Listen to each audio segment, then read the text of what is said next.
அதிதி பைரவி ஆன்மீகம் YouTube channel சார்பாக அனைவருக்கும் வணக்கம். சொந்த வீடு கட்டும் யோகம் உண்டாக வராகி அம்மனிடம் இந்த ஒரு எளிமையான மந்திரத்தை சொல்லி நீங்கள் வழிபாடு செய்யுங்க. நிச்சயமாக கூடிய விரைவிலேயே சொந்த வீடு குடிபோகக்கூடிய வாய்ப்பை வராகி அம்மன் ஏற்படுத்தி உங்களுக்கு கொடுப்பாங்க. சொந்த வீடு கெட்டனாலே எல்லாருக்கும் ஞாபகம் வருது முருகப்பெருமான் வழிபாடு தான். ஆனால் இது ஒரு புதுமையான வழிபாடு. ஆனால் நிச்சயமான 100% உங்களுக்கு பலன் கிடைக்கும்.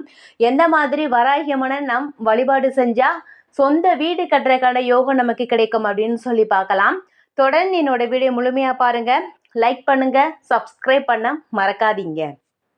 சொந்தமாக இடம் வாங்கணும், வீடு கட்டணும் அப்படின்னு நினைப்பவர்களுக்கு செவ்வாய் பகவானின் அருள் அப்படிங்கிறது பரிபூர்ணமாக நிச்சயமாக கிடைக்க வேண்டும். அப்படி செவ்வாய் பகவானின் அருளை பெற வேண்டும் என்றால் செவ்வாய்க்கிழமை என்று இந்த வழிபாடை நீங்கள் செய்ய வேண்டும்.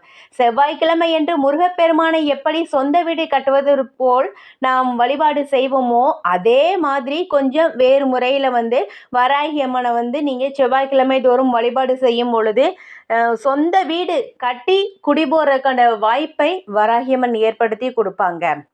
பார்ப்பதற்கு ஆக்ரோஷமான தெய்வமாக திகழக்கூடியவங்க தான் இந்த வராகி அம்மன். வராகி அம்மனை முழு மனதோட நம்பி வழிபாட ஆரம்பிச்சிட்டோம்னா போதும், நம்மை குழந்தை போல் பார்த்து கொள்ளும் தெய்வம்தான் அந்த வராகி அம்மன். முழு நம்பிக்கையுடன் யாருக்கும் எந்த தீங்கும் விளைவிக்காமல் இருப்பவர்களுக்கு வராகி அம்மன் ஒரு குழந்தையாகவே திகழ்வாள். அப்படிப்பட்ட வராகி அம்மனை வீட்டு பூஜை அறையிலோ அல்லது கோவில்லையோ எப்படி வழிபட்டால் சொந்த வீடு குடி போகும் யோகம் உண்டாகுங்கிறத நம்ம பார்க்கலாம். இந்த வழிபாடை செவ்வாய்க்கிழமை அன்னைக்கு தான் நீங்கள் செய்ய வேண்டும். மாலை 6 மணிக்கு தான் நீங்கள் செய்யணும். வீட்டில் வராகியம்மன் படம் இருந்தால் அந்த படத்தை நல்லா சுத்தம் செஞ்சுட்டு மஞ்சள் குங்குமம் வச்சு பொட்டு வச்சிருங்க. நெத்தி அவங்களோட கைகள்லாம் நீங்கள் வைக்கணும். அப்படி படம் இல்லைன்னா ஒரு சின்ன அகல் விளக்கு நல்லா சுத்தம் செஞ்சுட்டு புதுசாகவே அம்மாவுக்கு நீங்கள் வாங்கி வச்சுருங்க. மஞ்சள் குங்குமம் வச்சுட்டு நல்லெண்ணெய் ஊற்றி பஞ்சுத்திரி போட்டு நீங்கள் விளக்கேற்றினாலே போதும். அந்த விளக்கில் வராகியம்மன் ஆவாகனம் செய்வாங்க. பார்ப்பதற்கு எளிமையான ஒரு வழிபாடு தான். பூஜை செஞ்சீங்கன்னா நல்ல ஒரு சக்தி வாய்ந்த வழிபாடு, நல்ல பலன் நமக்கு கிடைக்கும். வராகியம்மனை வழிபாடு செய்யும் பொழுது நெற்றியில் கொஞ்சமாக நீங்கள் அரகஜாவை நீங்கள் வச்சுக்கணும். அதுக்கப்புறம் வராகியம்மனுக்கு நைவேத்தியமாக என்ன பிடிக்கும்னா பூமிக்கு அடியில் விளையும் கிழங்கு வகைகள் ஏதாவது ஒன்று நீங்கள் வைக்கலாம். மாதுளம்பழ முத்துக்கள் அம்மாவுக்கு ரொம்ப ரொம்ப பிரியமானது. எளிமையாக பானகம் வைத்து நீங்கள் வழிபாடு செய்யலாம். இதில் ஏதாவது ஒன்று நைவேத்தியமாக வச்சுருக்கோங்க. வராகியம்மனுக்கு சிவப்பு நிற மலர்கள் ரொம்ப பிடிக்கும். அதை கொண்டு அர்ச்சனை செய்யுங்க, அலங்காரம் செய்ய வேண்டும். அதுக்கப்புறம் வராகி அம்மனுக்குரிய இந்த மந்திரத்தை நீங்கள் ரொம்பலாம் வேணாம், ஒரு 3 முறை உச்சரித்தால் போதும், பலன் அதிகம். மந்திரம் என்னன்னு சொல்லி பார்க்கலாம். ஓம் குண்டலினி புரவாசினி சண்டமுண்ட விநாசினி பண்டிதஸ்ய மனோன்மணி வாராகி நமோஸ்துதே அஷ்டலக்ஷ்மி ஸ்வரூபிணி அஷ்டதாரித்ரிய நாசினி இஷ்டகாம பிரதயானி வாராகி நமோஸ்துதே. இந்த மந்திரம் தாங்க ரொம்ப ரொம்ப பவர்ஃபுல்லான ஒரு மந்திரம்.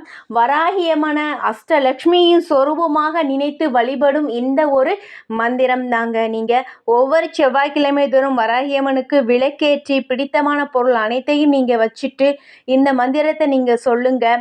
வீட்டிலனா இந்த மாதிரி வழிபாடு செஞ்சுட்டு பிரசாதம் வச்சுட்டு நீங்களே சாப்பிட்லாம். கோயிலில் இதை வழிபாடு செய்யும் பொழுது வராகியம்மனுக்கு தீபம் ஏற்றிட்டு நைவேத்தியம் வச்சுட்டு இந்த மந்திரத்தை 3 முறை சொல்லிட்டு அங்கே கோயிலில் வர பக்தர்களுக்கு அந்த பிரசாதத்தை நீங்கள் கொடுக்கணும். இந்த வழிபாட்டை தொடர்ந்து 9 செவ்வாய்க்கிழமைகள் நீங்கள் செஞ்சு வரும்போது சொந்த வீடு அமைவதில் இருக்கக்கூடிய எந்த ஒரு பிரச்சனையாக இருந்தாலும் சரி, எந்தவித தடங்கல்கள் இருந்தாலும் அதை அனைத்தையுமே நீக்கி விரைவிலேயே சொந்த வீட்டில் குடிபோகும் யோகம் உங்களுக்கு உண்டாகும். நிச்சயமாக நல்ல பலன்கள் வராகியம்மன் ஏற்படுத்தி கொடுப்பாங்க. இந்த எளிமையான ஒரு பரிகாரம் தான். ஆனால் நீங்கள் தொடர்ந்து செய்கிறதுல தான் நிச்சயமான அந்த பலன்கள் உங்களுக்கு முழுமையாக கிடைக்கும். 1 வாரம் செஞ்சுட்டு 2 வாரம் 3 வாரம் என்னன்னா ஒன்றுமே ஒரு ஸ்டெப்புமே நடக்கலையே அப்படின்னு நினைக்கக்கூடாது. வராகியம்மனை நம்பி நீங்கள் அவங்கள நான் வழிபாடு செய்ய போகிறேன் அப்படின்னு சொல்லும் பொழுதே உங்களுக்கு நல்ல காலம் பிறந்துருச்சுதாங்க அர்த்தம். ஏன்னா வராகி அம்மனை வழிபாடு செய்யணும்னா அவங்களோட அனுமதி இருந்தால் மட்டும்தான் நாம் அவங்கள வழிபாடு செய்யவே முடியும். அவ்வளவு ஒரு சக்தி வாய்ந்த ஒரு தெய்வம் தான் வராகி அம்மன் தான். நீங்க வீடு வேணும், நிலம் வேண்டும், புதுசா மனை வாங்கணும் அப்படின்னா உண்மை நியாயத்தோட நீங்க ஒவ்வொரு செயலும் செய்யும் பொழுது நிச்சயமாக அதற்கான வெற்றி உங்களை தேடி வரும் வராகியம்மன் அருளால். அதனால இந்த ஒரு பரிகாரத்தை ஒவ்வொரு செவ்வாய்க்கிழமை தோறும் நிச்சயமாக 9 செவ்வாய் நீங்க வழிபாடு செய்யும் பொழுது அதற்கான பலன் கூடிய விரைவிலேயே வராகியம்மன் ஏற்படுத்தி கொடுப்பாங்க. வராகியம்மனுக்கு பிடித்த மாலை ஒன்று நீங்க போடுங்க. அது என்ன மாலைனா இது மஞ்சள், அந்த விரலி மஞ்சளால் மாலையை நீங்கள் ஒற்றைப்படை எண்ணிக்கையில் நீங்கள் அந்த 9 வாரமே போட்டுட்டு வாங்களே, நல்ல பலன்கள் உங்களுக்கு உண்டாகும். கூடிய விரைவிலேயே புதுமனை புகுவிழா நீங்கள் ஏற்படுத்தி விழாவாக கொண்டாடக்கூடிய வாய்ப்பையும் உங்களுக்கு ஏற்படுத்தி கொடுப்பாங்க. தொடர்ந்து அதிதி பைரவி ஆன்மீகம் யூடியூப் சேனலை பாருங்கள். நன்றி.